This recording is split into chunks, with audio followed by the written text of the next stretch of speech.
Buenos días a todos. Es para mí un privilegio estar esta mañana compartiendo la palabra del Señor. Primero, agradecer la invitación al pastor Juan y a Jonathan, que fue con un poco de premura, pero el Señor siempre es fiel. Y bueno, siempre es bueno ver caras conocidas, compañeros también de batallas. Y como hemos visto, vamos a meditar hoy en el Salmo 23, un salmo muy conocido por todos nosotros. Quizá el salmo más famoso, si podemos utilizar esa expresión. Y siempre me gusta poner el libro en su contexto, ¿sí? El libro de los Salmos es una compilación de escrituras, que tenemos salmos también de Moisés, 400 años antes de David. Tenemos salmos de los hijos de Coré, de Asaf, de diferentes autores. Y así como Moisés nos entrega 5 libros de la ley, David nos entrega 5 libros. El libro de los Salmos está dividido en 5 apartados, que realmente son una meditación en alabanza, una expresión de alabanza acerca de la ley que Dios había dado a Moisés. Algo importante también de este libro es que vemos la persona y obra de Cristo, como los salmos, algunos salmos son mesiánicos y nos presentan a Jesús en su función, ya sea de rey, sacerdote o profeta. Algo que vamos a meditar curiosamente el día de hoy es cómo este salmo es un salmo mesiánico, cómo Cristo cumple cada uno de los apartados, de los puntos que iremos viendo. Y he dividido este sermón, esta sección, esta presentación en 3 apartados. Primero vamos a ver la definición del pastor. Vemos que realmente es una palabra que aparece en este salmo, que es un pastor. Segundo punto, vamos a ver lo que hace un pastor. Si ya hemos podido definir qué es un pastor, vamos a ver qué es lo que hace. Y el tercer punto es a dónde nos lleva. Y algo interesante es que vamos a ver un paralelo entre las vidas de David y la vida de Jesús. Entonces, primero vamos a ver los 3 puntos relacionados con David y después vamos a ver cómo Jesús realmente cumple cada uno de estos apartados y que realmente podemos ver y maravillarnos en saber que Jesús es nuestro pastor. Y antes de empezar con la meditación de la palabra, oremos que el Señor nos bendiga en esta mañana. Padre, gracias por la bendición que tenemos de estar aquí alabando tu nombre. Gracias también porque hemos podido recordar lo que hizo Cristo realmente por nosotros, renovando este pacto al comer el pan, beber el vino. Señor, te pido que en esta mañana tú nos des ojos para ver, oídos para oír y un corazón para entender. Te pido, Padre, que sean gratos los dichos de mi boca y la meditación de mi corazón delante de ti. Señor, guíanos por medio de tu Espíritu Santo y que tu Espíritu nos lleve a toda verdad. Te lo pedimos todo en el nombre de tu Hijo Jesús. Amén. Muy bien, ya hemos tenido la lectura de la palabra del Señor. Vamos a ver los apartados. Primer punto, la definición de un pastor. Si se fijan, muchos de los salmos contienen lo que viene siendo el elemento de autoría o momento histórico. Por ejemplo, lo podemos ver en el Salmo 51. Es una oración, un cántico que escribe David dirigido al músico principal. Esto es un salmo para ser cantado. El momento histórico es después de que él fue reprendido por Natán, después de cometer el pecado con Betsabé. Y también vemos el elemento de autoría. Aquí vemos el elemento de autoría de David. Entonces sabemos que el autor de este salmo es el rey David. Un hombre que tiene diferentes facetas. Es un poeta. Vemos que es un hombre que sabe tocar instrumentos, toca el arpa, inventa instrumentos. Vemos eso en el libro de Crónicas. Es un hombre que escribe, un hombre poderoso en batalla. Y curiosamente, este personaje, cuyo nombre significa amado, tenía una función antes de ser ungido por Samuel. Y conocemos nosotros la historia, ¿sí? Si vamos a 1 de Samuel, vemos cómo realmente, después de que Saúl es desechado, en el 1 de Samuel 16, vemos que Samuel va con Isaí le presenta a cada uno de sus hijos, y el 8º hijo es un pastor. Y es algo increíble ver la unidad bíblica con respecto a este tema. Otra persona también que tuvo el oficio de pastor antes de empezar su ministerio fue Moisés. Y vemos que incluso en el mundo antiguo la figura de pastor es esencial. Si vamos al Museo Egipcio, que vemos que Faraón tiene en una de sus manos un bastón de pastor. Incluso en Babilonia vemos que Nabucodonosor es descrito como el pastor de Babilonia. Y la idea es esta, ¿sí? Que el rey de un pueblo tiene que ser una persona que muestre benevolencia. Que no solamente sea rey, sino que sea pastor de su pueblo. Que guíe a su pueblo como las ovejas de su grey, de su rebaño. Y lo interesante es de que David menciona que hay alguien más importante que él, más alto que él, que es pastor. Y curiosamente David menciona que el Dios que nunca tuvo comienzo, utilizando el nombre sagrado de Dios, Jehová, con el cual Dios se dio a conocer a Moisés, ese Dios es su pastor y nada le falta. Y esto nos lleva a una imagen increíble en los libros históricos, en 1 Samuel 17. Vemos que Saúl tiene la oportunidad, Saúl ha sido llamado para derrotar filisteos, para eso lo había ungido Samuel. Y vemos que Saúl tiene la gran oportunidad cuando está el gigante Goliat. Incluso Goliat se lo pone más fácil, ¿sí? Le dice, no luchemos pueblo contra pueblo, que luche alguien contra mí y el que venza se llevará la victoria. Pero ¿qué pasa? Que Saúl tiene miedo. Y si en el mundo antiguo el rey tiene miedo, todo el pueblo va a tener miedo. Pero lo interesante de la narrativa es de que vemos que David aparece por ahí y escucha las palabras de Goliat. Y David se presenta para luchar contra Goliat. Y vemos la ironía, ¿sí? Después Saúl no quiere, David lo convence, le dice David a Saúl que él ha matado leones y osos con sus manos, los agarra de las quijadas, se las rompe. Vemos que es un hombre que tenía mucha fuerza. Y Saúl quiere vestir a David con sus ropas reales. Irónicamente, Saúl le está vistiendo a David como el rey de Israel. Pero David se quita esas ropas. ¿Y cómo va David vestido? Como pastor. Y la imagen es impresionante. David no es solo el rey, es el pastor de Israel que derrota a Goliat. Y esto es la definición del pastor. Jehová es mi pastor, nada me faltará. Y David tiene esa confianza, ¿sí? El segundo punto, si hemos visto lo que es un pastor, que es una figura real del mundo antiguo, nos lleva a lo que realmente hace este pastor. Y vemos varios elementos, ¿sí? El primero, en lugares de delicados pastos me hará descansar, junto a aguas de reposo me pastoreará. Y vemos aquí un lenguaje peculiar que hemos visto una y otra vez en todo el Antiguo Testamento.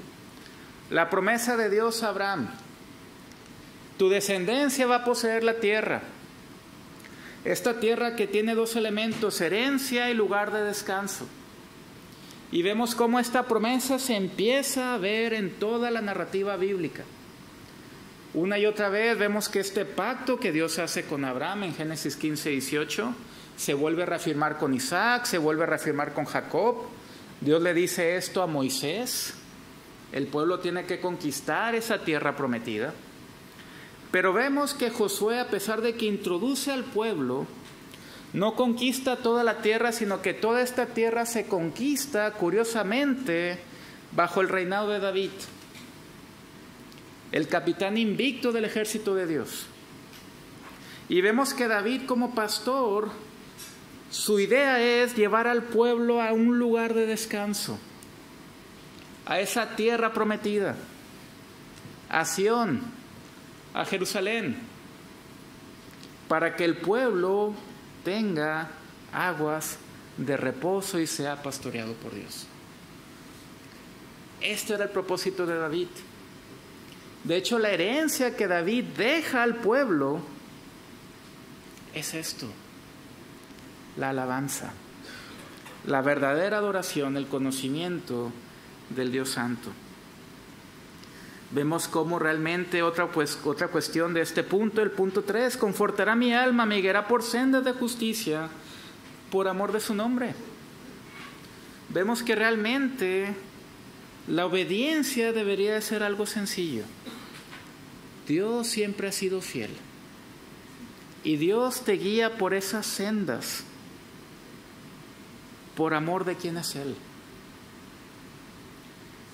Y esto es una cuestión impresionante. Vemos en un momento que Moisés va al monte Sinaí, está ahí en la nube, delante de la presencia del Señor, y recibe las tablas de la ley, pero como Moisés está tardando, el pueblo se empieza a ser impaciente, ¿sí? Y Aarón construye un becerro de oro y comete una grande idolatría al pueblo. Y Moisés tiene miedo y tiene que intervenir. Y vemos que después de eso Moisés teme que la presencia del Señor se aleje de él y del pueblo. Y vemos que Moisés le pide a Dios que le muestre su gloria. Y Dios le concede a Moisés esta petición. Pero cuando le concede esta petición, vemos en Éxodo 34 que Dios mismo manifiesta su nombre. Y Dios mismo proclama lo que es. ¿Y qué dice Dios? Jehová, Jehová, fuerte, misericordioso y piadoso, tardo para la ira y grande en misericordia y verdad. Y David conoce esta realidad. Es por amor al nombre de Dios, ese nombre que contiene su esencia, que muestra esta misericordia, verdad, que David tiene esta confianza, sabiendo que Dios lo puede guiar por amor de lo que es realmente Dios. Verso 4. Aunque ande en valle de sombra de muerte, no temeré mal alguno, porque tú estarás conmigo, tu vara y tu cayado me infundirán aliento. Y es impresionante ver la vida de David. Una y otra vez su vida está en peligro de muerte. Vemos que Saúl 3 veces lo quiere matar con una lanza, clavándolo en la pared. Vemos que su hijo lo quiere matar. Peligros con los filisteos, peligros con los de su mismo reinado. Pero vemos que aunque David anda en ese momento, no teme. ¿Por qué? Porque sabe que la presencia de Dios lo acompaña. Y menciona los elementos del pastor, sí, vara y cayado, las mismas cosas que David portaba cuando vence a Goliat. Verso 5, aderezas mesa delante de mí en presencia de mis angustiadores, unges mi cabeza con aceite, mi copa está rebosando. Vemos aquí una cuestión importante, que aunque David tenga a sus angustiadores delante de él, y los ha tenido, él comió con Saúl, comió con Absalón, David no teme. Y vemos como en el verso 5, David fue ungido 3 veces como rey, por Samuel, por el pueblo de Judá y por todo Israel. Y David, por lo tanto, tiene esta confianza. Ha sido ungido, ha sido reconocido. Su copa está rebosando. Ha sido ungido con óleo de gozo. Dios le ha dado un cántico de alegría. Y por eso, David como pastor nos lleva al tercer punto. ¿A dónde nos lleva el pastor? Y fíjense que hay una cuestión fundamental en el verso 6. David utiliza esta frase: sí, ciertamente el bien y la misericordia me seguirán todos los días de mi vida. Y ahí la palabra seguirán realmente es del verbo hebreo que significa perseguir. Y es bien interesante el uso de este verbo, porque este perseguir es algo que te va a perseguir y en algún momento te va a alcanzar. Impresionante. Este bien, esta misericordia del Señor van a ir a por ti. Y no solamente van a ir a por ti, sino que te van a alcanzar. Y David tiene esta confianza y por eso hace esta afirmación. Él conoce esa bondad de Dios, conoce ese amor, esa misericordia. Y por eso David tiene la confianza de que va a estar en la casa de Dios por largos días. Vemos en el libro de Números cómo realmente el tabernáculo tenía que estar en medio de las tiendas de las tribus de Israel para simbolizar de forma gráfica que Dios está en medio de su pueblo. Y vemos en Números cómo realmente la distribución de las tiendas se nos menciona las diferentes tribus. Y curiosamente la tienda que está más cerca de la puerta del tabernáculo es la de los levitas. Y después de ellos es la tribu de Judá. Y David tiene en su corazón el hacer una casa a Dios, un edificio realmente con cimientos. Y vemos que David tiene la faceta de arquitecto. Y esto lo podemos ver brevemente en Primera de Crónicas, capítulo 28, donde vemos que David, verso 11, dio a Salomón su hijo el plano del pórtico del templo y sus casas, sus tesorerías, sus aposentos, sus cámaras y la casa del propiciatorio. Asimismo el plano de todas las cosas que David tenía en mente para los atrios de la casa de Jehová, para todas las cámaras alrededor, para las tesorerías de la casa de Dios y para las tesorerías de las cosas santificadas. Verso 19, todas estas cosas, dijo David a Salomón, me fueron trazadas por la mano de Jehová, que me hizo entender todas las obras del diseño. Y vemos que este punto es fundamental.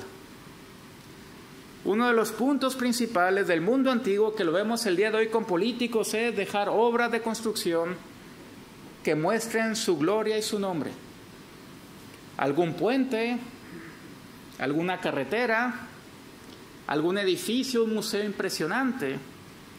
Y David, la herencia que quiere dejar al pueblo es realmente esta casa de Dios, este templo donde el pueblo de Dios pueda adorar a su Creador. Y es a donde realmente David quería llevar al pueblo. Pero ¿qué pasa? Conocemos la historia bíblica. El reino se divide después de la muerte de Salomón y ese templo fue destruido. Curiosamente, es reconstruido en los tiempos de Nehemías y Esdras, pero cuando se reconstruye el templo hay un elemento fundamental que falta. ¿Cuál es? La nube de gloria. Falta esa nube de gloria que se manifieste. Y aquí vemos la maravilla de la presencia de Cristo en este salmo. Y fíjense Cristo cómo nos lleva en el verso 6 a una realidad impresionante. Ciertamente el bien y la misericordia me perseguirán todos los días de mi vida y en la casa de Jehová moraré por largos días. Y curiosamente, igual que David, Cristo antes de ser ungido por Juan el Bautista tenía un oficio. Y ese oficio era ser carpintero albañil.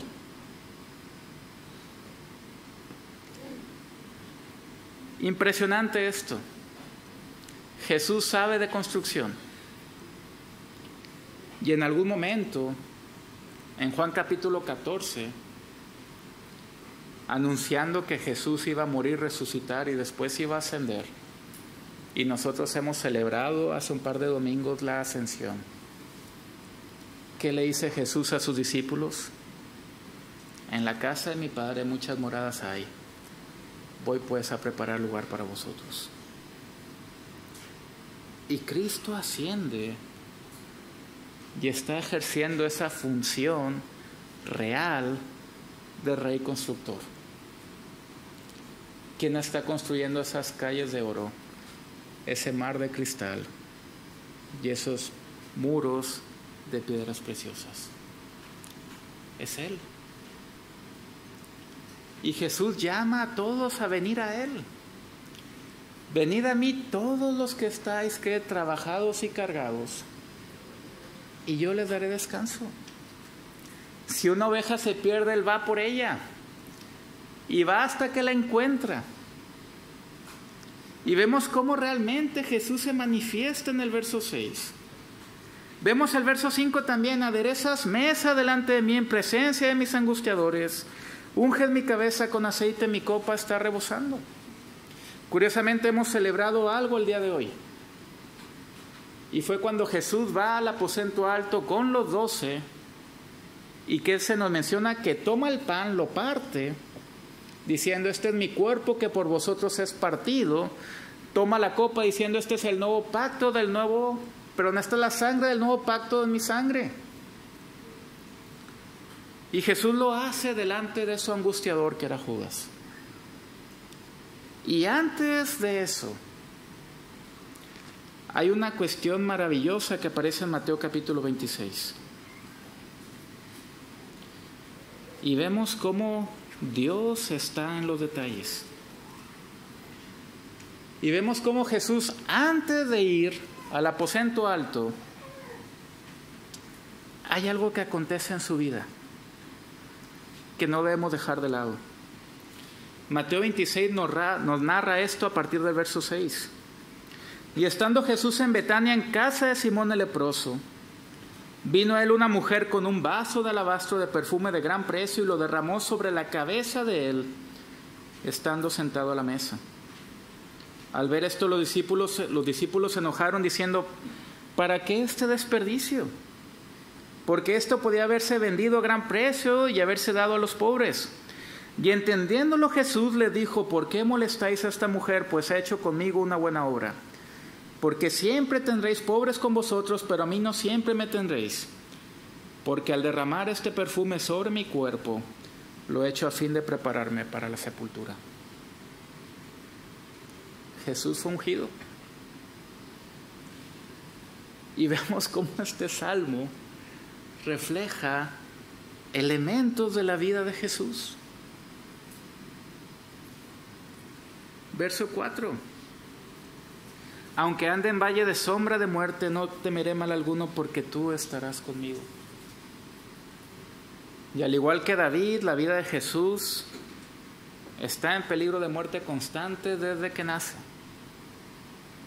Vemos que cuando nace, Herodes hace un decreto para que mueran todos los niños. José se lo lleva a Egipto.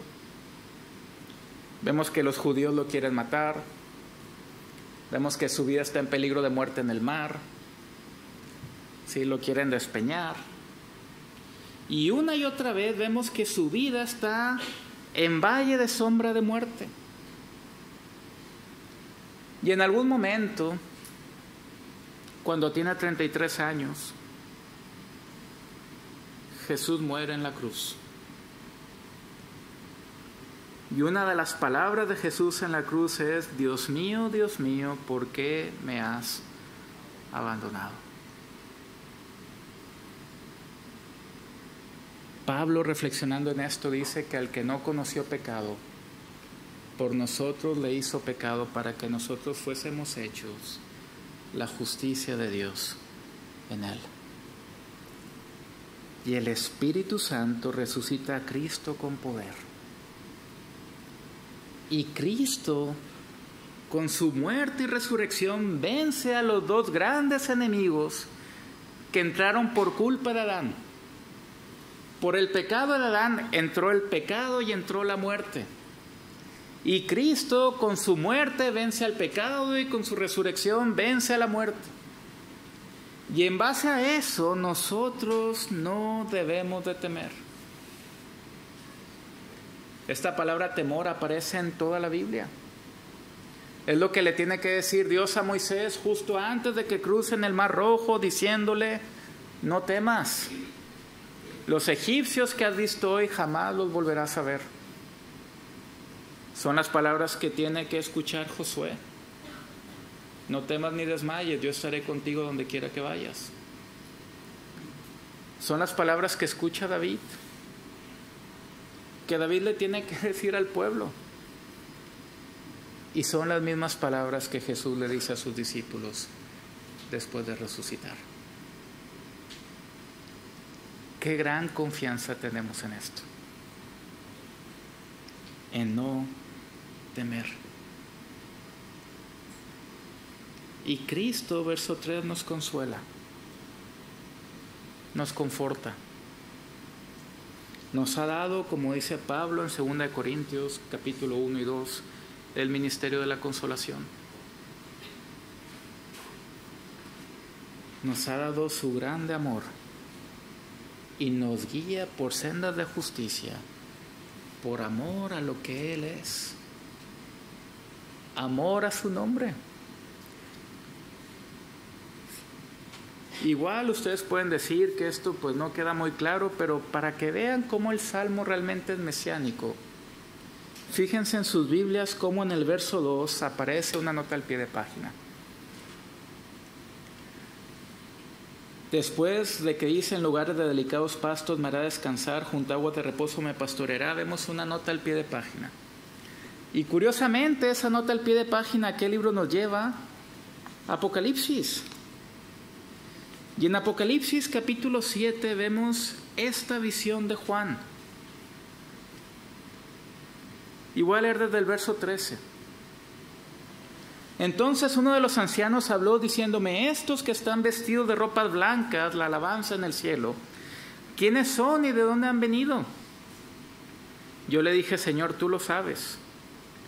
Y él me dijo: estos son los que han salido de la gran tribulación, y han lavado sus ropas y las han emblanquecido en la sangre del Cordero.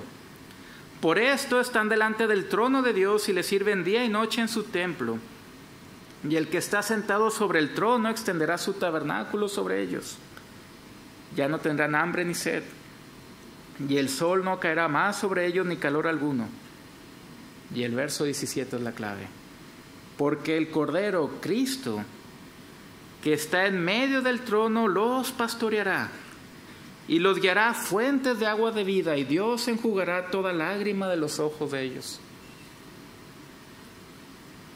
Cristo sigue haciendo funciones. Cristo no solamente ascendió, sino que sigue obrando.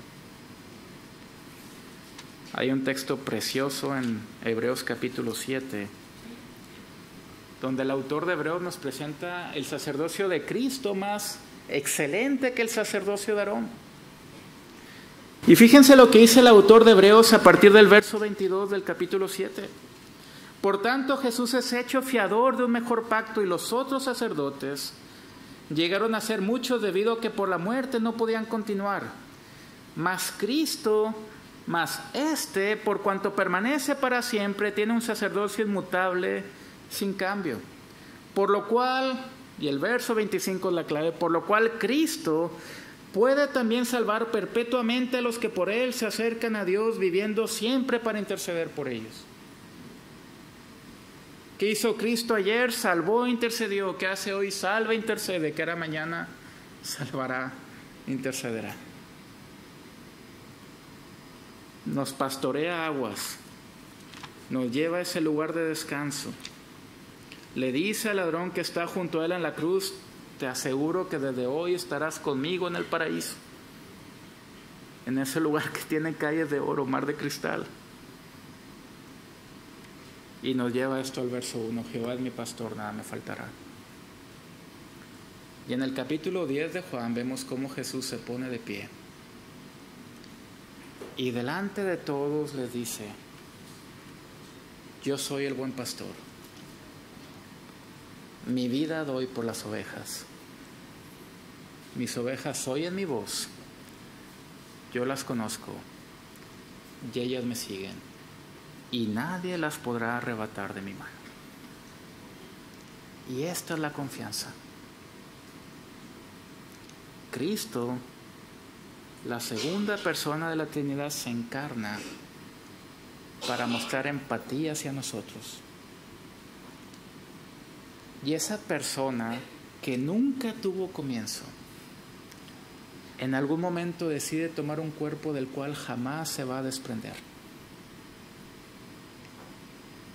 Y esta es la gloria de Cristo. ¿Te sientes traicionado? Lo fue.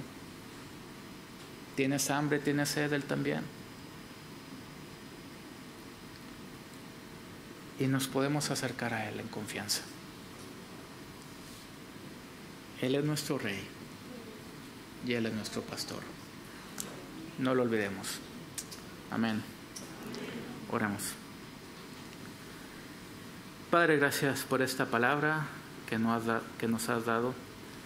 Te pido, Señor, que tú nos sigas aumentando la fe, nos sigas ayudando en nuestras debilidades, Padre, y también te pedimos por esta iglesia, que siga siendo luz y sal y que siga siendo un templo que siga llevando más hijos a tu gloria. Señor, ayúdanos en esta semana que comienza. Te ponemos todas nuestras vidas, toda nuestra mente a tu servicio. Rogamos esto en el nombre de tu Hijo Jesús. Amén.